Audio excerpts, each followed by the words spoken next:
মাওলা আমি তো গুনাহ করেছি, তোমার দরবারের আসামি। মাওলা তুমি যদি মাফ করে দাও, আমাকে প্রশ্ন করার কেউ নাই, আমাকে জিজ্ঞেস করারও কেউ নাই, আমাকে আটকানোর কেউ নেই। বান্দা যখন অনুতপ্ত মন নিয়ে বারবার বলতে থাকে, রব্বে করিমের রহমত তাকাইতে থাকে, তাকাতে তাকাইতে এক সময় রব্বে করিম বলে, বান্দারে তোর বলার ধরনটা পছন্দ হয়েছে, তোর ডাকার ধরনটা পছন্দ হয়েছে, তোর চোখের পানি পছন্দ হয়েছে, তোর বলাটা পছন্দ হয়েছে।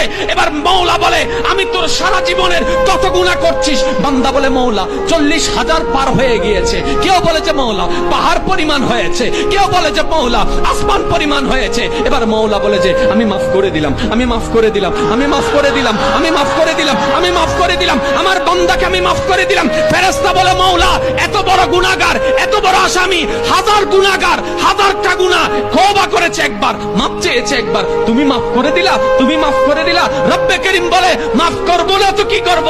বান্দাটা কার দেখতে হবে না, বান্দাটা কার দেখতে হবে না, সে রহমানের কাছে মাফ চেয়ে যদি মাফ না পায়, তাহলে তো বিশ্বের কাছে মাথা নত হয়ে যাবে। আরে সে রহমানের বান্দা, জাত্তার বান্দা না, যে রহমান হচ্ছে ইন্নাল্লাহ আলা কুল্লি শাইইন কাদির। সুবহানাল্লাহ।